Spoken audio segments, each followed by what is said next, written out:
Hi, this is Biba and you're on to Biba's Canadian Journey. Thank you so much for watching. If you're yet to subscribe or this is your first time of joining in, please don't forget to subscribe. In fact, you can do that right now. It's very, very easy to do. You're looking at the screen, there's going to be a red button. Yes, that red button. Just press or hit it or click it. That's the subscribe button. Let's do that really quick. Just press it. Thank you very much. And don't forget to press the bell icon. This gives you notifications anytime I have a new video. Today, I'm going to be talking about some side hustles or side gigs here in Canada that immigrants can take advantage of and make some cool cash from. Okay, so let's get started.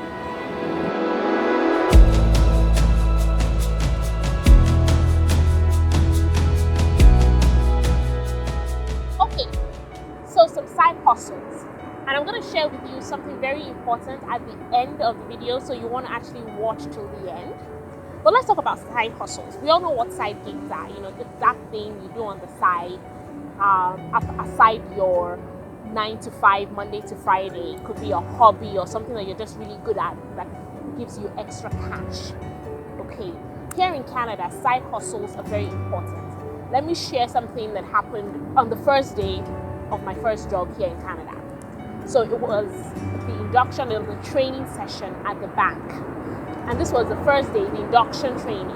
And our trainer asked all of us in the class to introduce ourselves. And she said, while making the introduction, we should all mention our side hustle. I didn't understand why she was saying this. And to be honest, I was like, what is anyone's business with my side hustle? So I introduced myself, but I didn't state my side hustle. A couple of my colleagues did, and they actually stated their side hustle. And this particular guy in the class, former colleague, who had introduced himself and told us that his own side gig was, taking pictures, photography. He said he kind of did it at the side, and he makes some money from it. So he was advertising himself. He showed us some of his pictures that he had taken, showed us on his phone, and we could see that he really had a good eye for taking pictures. Fast forward 6-8 weeks after the training, it's the last day of training, just before we start work proper.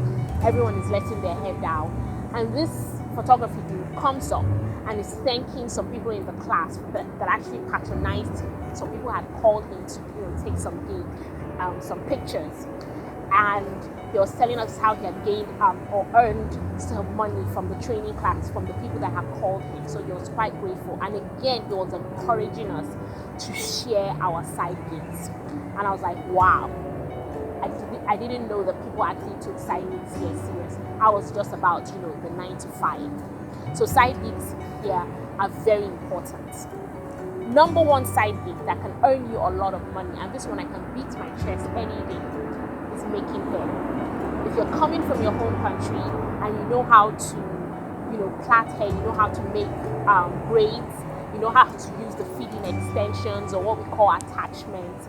Right now it's all about knotless braids, kinky braids, micro locks, dreadlocks. If you know how to do that really well and you're fast, you're going to make some decent money here in Canada. In Nova Scotia, where I live, the lady who does my hair, who braids my hair, is a lawyer by training. So Monday to Friday, she's, in her office doing her, Monday to Friday professional, legal, loyal stuff. And then at the weekend, sometimes she makes hair. So one day she was making my hair one weekend, on Saturday. And we're making a conversation, and I asked her how much she earns from her braiding, which is her side hustle, a month. And she said sometimes she can earn between 800 to 1,000 Canadian dollars a month making hair. Now this is aside from the Monday to Friday that she's going to the office. And I was pleasantly surprised because I thought, so you're making you're making money from your full-time employment, and then you're getting up to 1,000 Canadian dollars a month plaiting hair. That is not a bad gig at all. So if you know how to do hair, you're fast, you're neat, you're gonna make a lot of money here. This same hairdresser, COVID happened and she lost her full-time job. So she started making hair full-time because she now had, there was no job right now. She had time on her hands. And a while ago, she was making my hair. And again, I asked her if she planned on going back to work.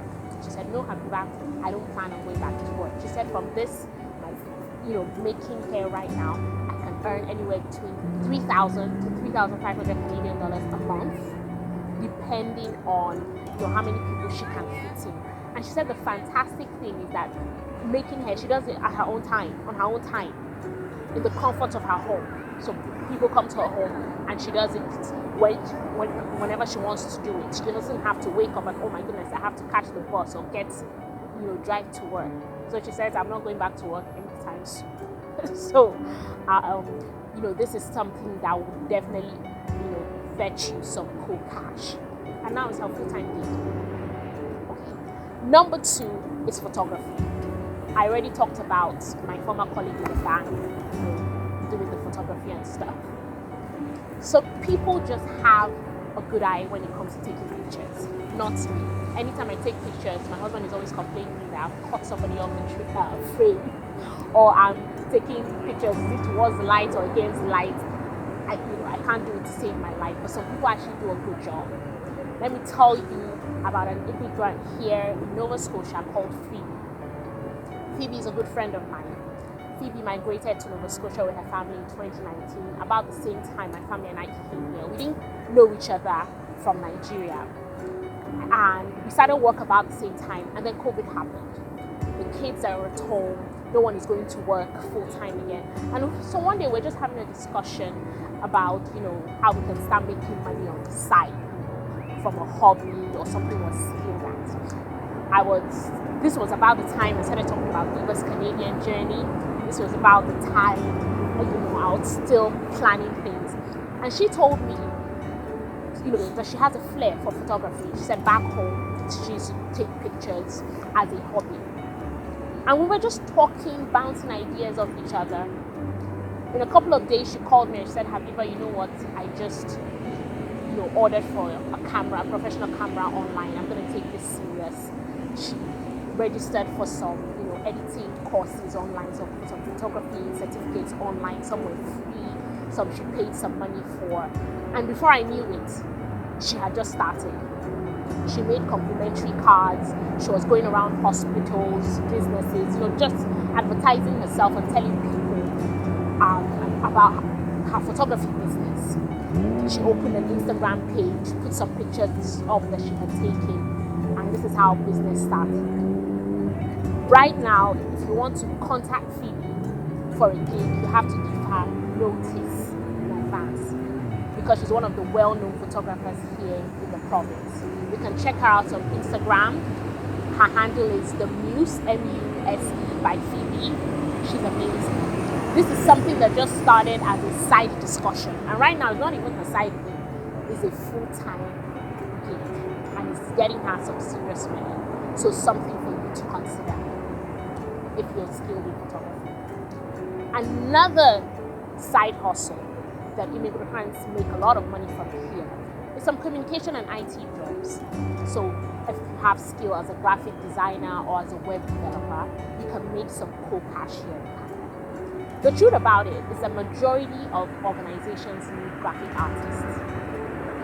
But half the time, they don't have the money in their budget to hire an in-house graphic person. So what they do is that when the need arises, they would hire a freelancer. And that freelancer can be you. I usually tell people, I encourage people, the jobs like, skills like, or hobbies like, graphic design, if you're really good at it, web design, photography, these are things that you should put on your resume.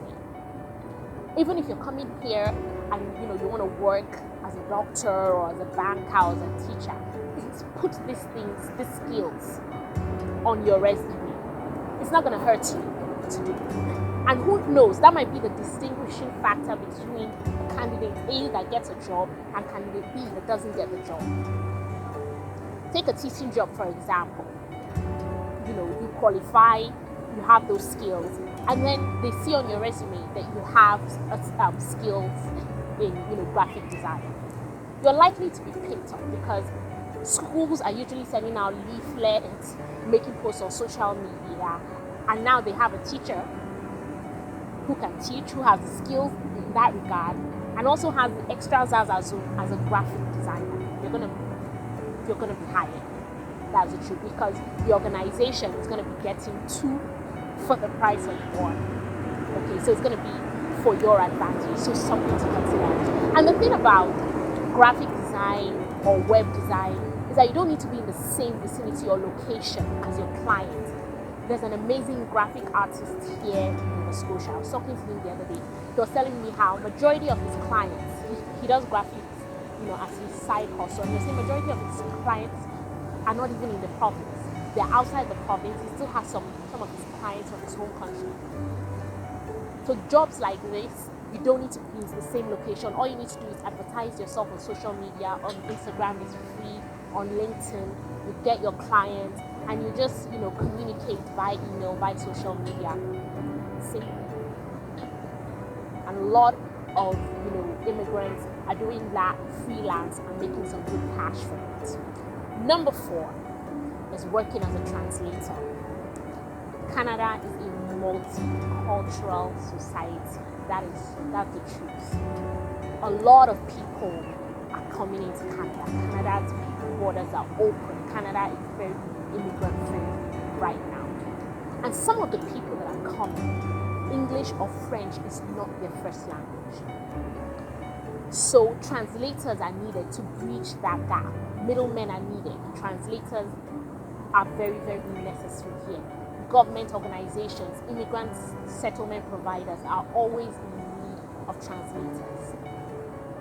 And I know you're thinking, oh, but how many people can speak Mandarin or French or Arabic? No, it could be your local dialect. Don't look down on it. I remember when I was in the UK as a student, I saw an advert, an organization needed some Hausa translators to translate from, I think it was English to Hausa or vice versa. I wasn't even going to apply because the truth is I didn't think my Hausa was 10/10. But a friend encouraged me to apply, and I did, and I got the gig. And I made some cool cash. As a student then, for the next couple of weeks, I was balling. And I was thinking to myself, whoever thought that learning Hausa or having Hausa as a second language was ever going to come in handy?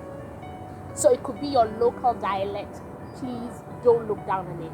And what you see as local to you is actually international to somebody else.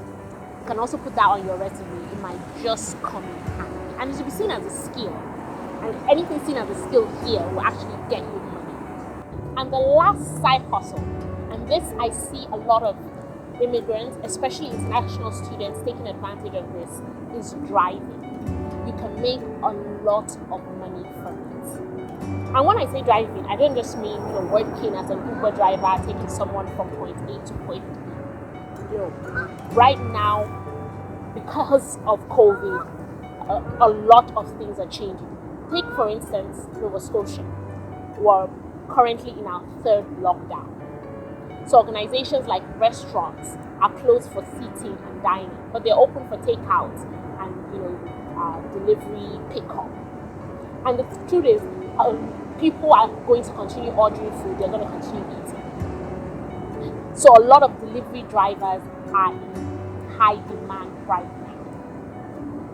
Okay, the same with grocery shopping. I know of a few people, especially the elderly, that since COVID started last year, have not gone to the supermarket or to the grocery stores.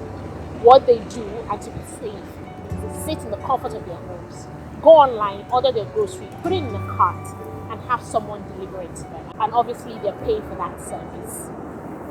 The same with pharmaceutical companies. You can sit in the comfort of your home, go online to your pharmacy, order your prescription, your medication, your drugs, put it in a cart, pay for it, and someone will deliver it to you. Touchless shopping, making life easy for people. And of course, the middlemen, the drivers, are paid for their services. This is something you can start doing almost right away. You come into the province, you take your driving exam, the test, you pass it, you get your license, and you can register for one of these companies. And you can start almost right away. And the good thing is, you can do it at the comfort of, at your own comfort, at the weekends, in the evenings, something to consider, okay, and get some extra cash. I am a firm believer of making multiple streams of income. So before that dream job comes, or before you even get your main 9 to 5 gig, if you have skills in any of these side hustles I've talked about, please consider it. It will make you some cool cash here. And I said I was going to leave the best for last. The truth is, countries like Canada, or a country like Canada, actually encourages innovation, encourages entrepreneurs and people that are starting up businesses. So you can come here, you have a business idea that's probably your side hustle, your side gig. There are organizations, the government is here to support you. It doesn't have to be financially. There are programs where you can get, like mentorship programs, where you have people that have been there, done that will tell you, how to operate a business in Canada, what you should do, the do's and don'ts, so that you'll be successful. There's some grants and funding available for people that are starting businesses. Obviously, you need to do your research and your due diligence to find out. But the country really encourages, startup businesses. So who knows, you can start up something as a side hustle, and maybe like Phoebe, that side hustle is going to become your main gig. And it's going to be encouraged here because entrepreneurs are usually, employer labor, and it helps the economy grow. So something to have at the back of your mind. Not everybody that comes to Canada as a skilled worker comes and does 9 to 5. There's some people that come, they start 9 to 5, and before you know it, they started their own small business and are growing. I know a lot of entrepreneurs here in the province. It started from a small gig, and that small gig has transcended into huge business. Okay, so I hope you find this really helpful as usual, and until next time, do take care and keep watching Biba's Canadian Journey. Thank you.